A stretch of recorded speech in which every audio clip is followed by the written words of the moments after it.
Namo tassa bhagavato arahato samma sambuddhassa. Namo tassa bhagavato arahato samma sambuddhassa. Namo tassa bhagavato arahato samma sambuddhassa. Dear friends in Dhamma, today I am going to talk about the great Arahant Bhikkhuni Patachara. She was the foremost chief female disciple of the Buddha and also the foremost in Vinaya.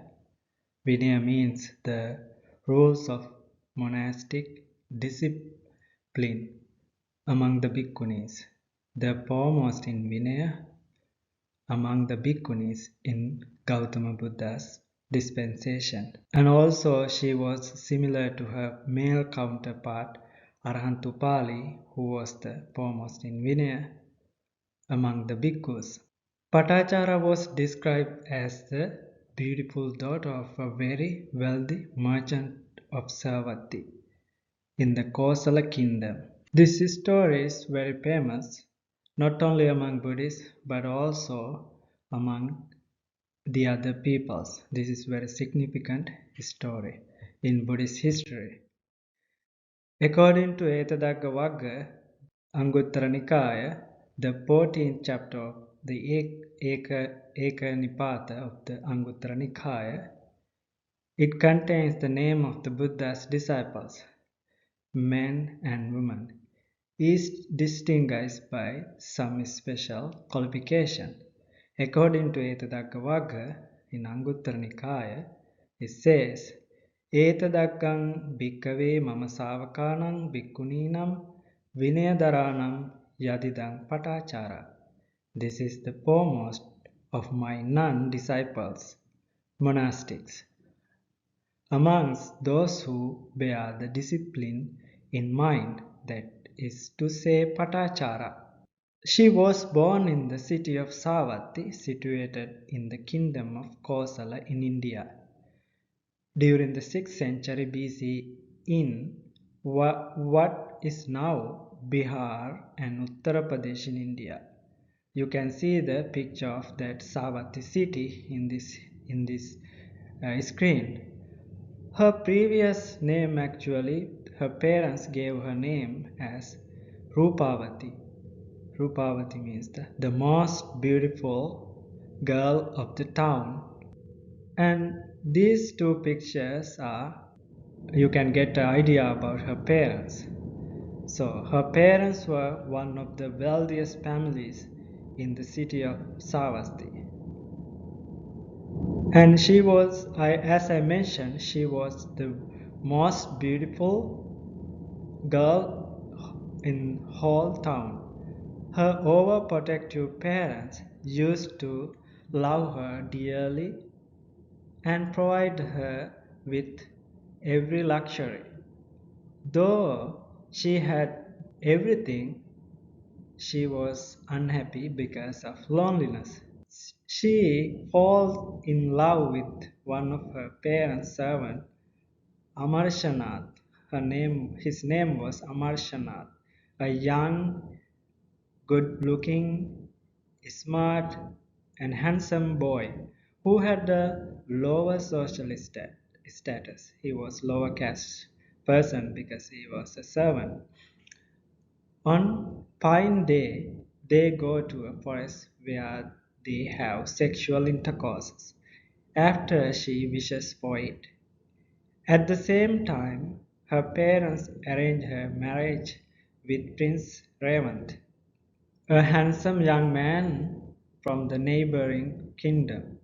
Rupavati finds out that she is pregnant with Amarshanath's child. She decided to elope secretly with him.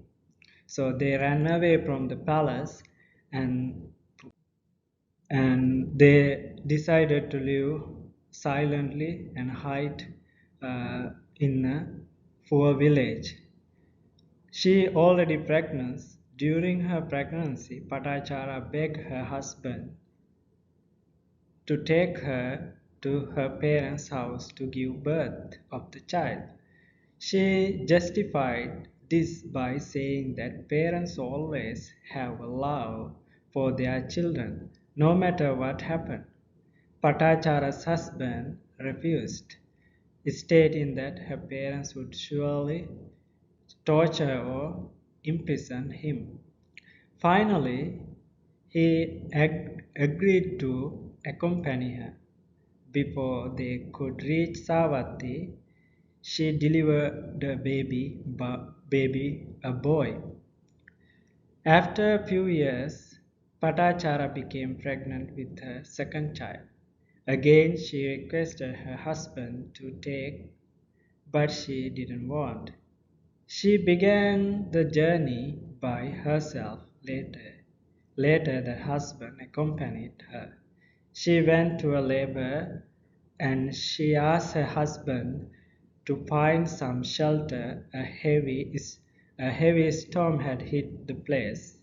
You can see a picture of her husband. You can get idea he was a servant and he has like a weak body and but his look is strong and in and he went to find out some wood and where he was bitten by a poisonous snake and died instantly. Meanwhile, Patachara gave birth to her second son. The next morning, she found her husband lying dead, his body rigid, distraught. She blamed herself for his death. You can see this beautiful mural. This mural is in Purarama Monastery in Kataluwa, Galle, Sri Lanka. So in that temple is there are mural of the whole history of Patachara at that monastery. It's located in southern province of Sri Lanka. You can see this right corner, the snake is bitten the Patachara's husband and baby and all the pictures in here, and you can see a bird also here. And she continued her journey to Savatthi even though she lost her husband. But she came to the river Achiravati. She had to cross a river, that river called Achiravati. It was overflowing due to heavy rain. Unable to wade across with both children, she left the older child on the shore and carried the baby across to the other shore. Before returning to take the first son, a vulture swooped on the baby and flew off. Hearing his mother's screaming, the elder son believed Patachara was calling him and entered the water. He was swept off by the strong current because she shouted to serve her baby when the bird carried, and the other child thought her mother is calling him. In this particular picture, you can see a bird carrying a baby and also the river Achiravati and a baby is swept here and you can see in this picture. And this is the Achiravati river today is called Rapti river. This is how it look like today. Now she lost her husband and both children. She was devastated. Overcome with great grief, she went along the highway wailing this mournful song. Both my sons have died, and my husband is dead on the path. Yet she continued toward the city in hope of meeting her parents. But on her way, she was informed that her parents and brother had been killed after their house collapsed during the storm. Completely shattered and utterly depressed, Patachara becomes insane, and then she crazily started to scream and undress herself.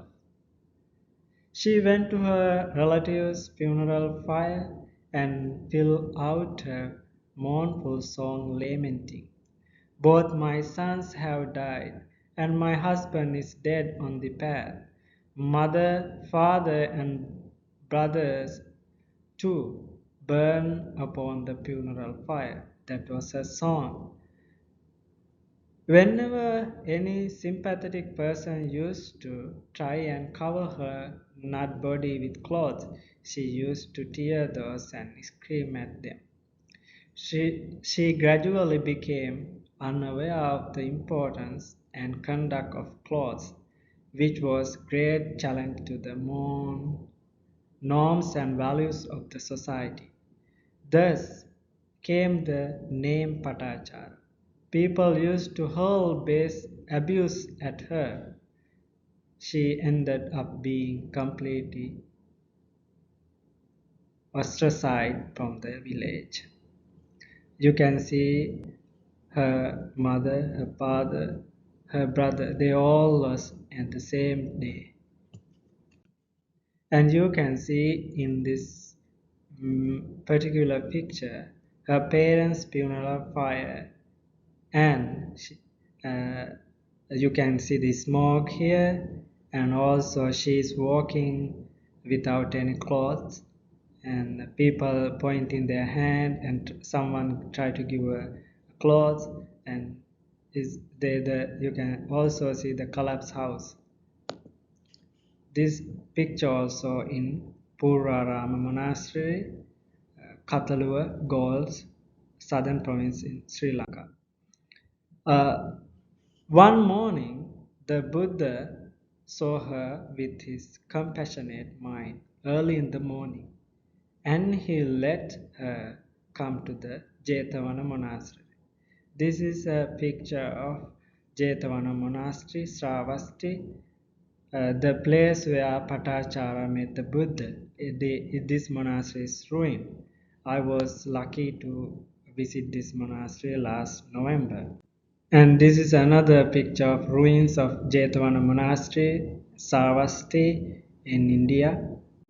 Uh, At that time, when Patachara entered to the monastery, the Buddha was teaching Dhamma to the disciples.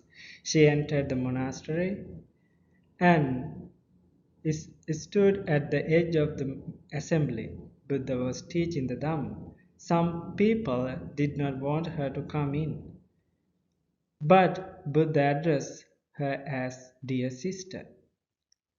Buddha said, "Regain your mindfulness, sister.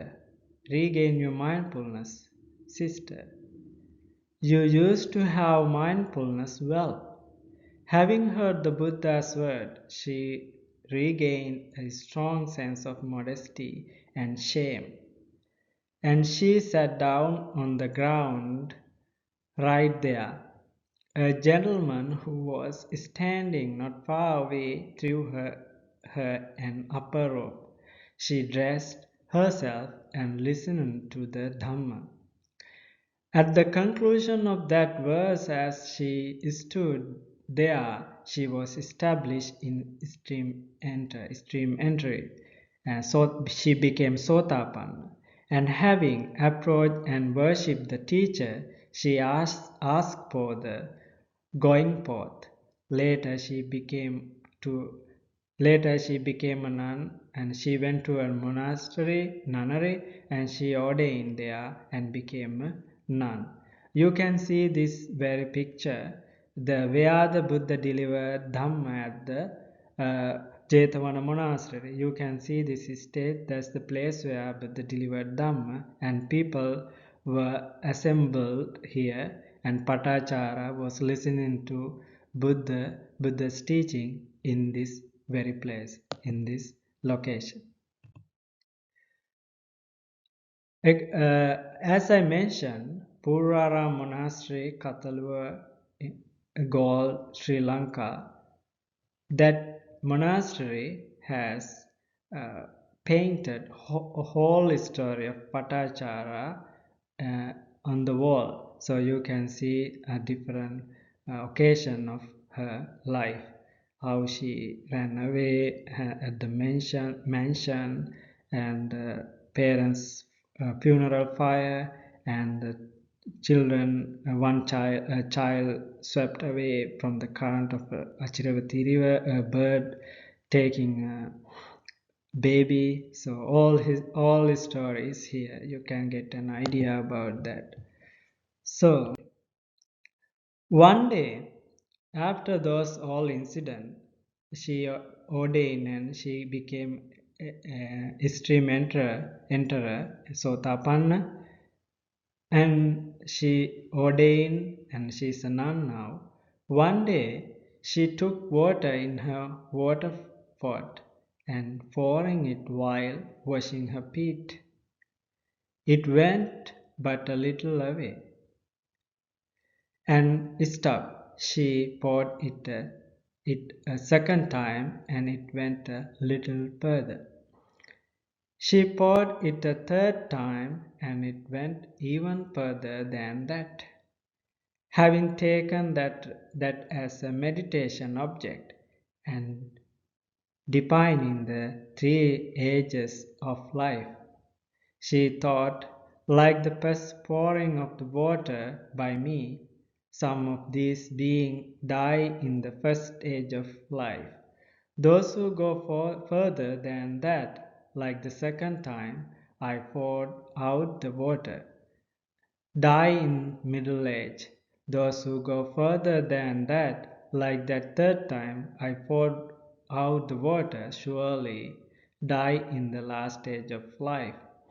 The teacher sitting radiant in the perfume cottage appeared as though standing and speaking with her face to face, saying, Thus Patachara, better than not seeing the rise and fall of the five aggregates of mind and body, while living for 100 years, is seeing rise and fall for even a day or for even a moment. And after making the connection, teaching Dhamma, she spoke this verse. The Buddha spoke this verse. Yocha vassa satang jive apasang udayavayang ekahang jivitang seyo passato udayavayang. He who lives for 100 years not seeing rise and fall is surpassed by one living for one day seeing rise and fall.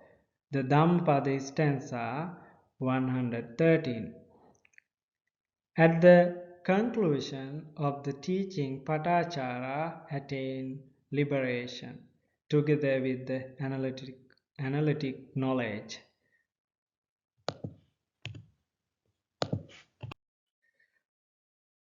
The Patachara, the Arahant Bhikkhuni Patachara, was able to do immeasurable service for innocent women who were suffered from various kind of suffering, such as losing their children and parents, and like torturing by husband, like that. So many women who suffered.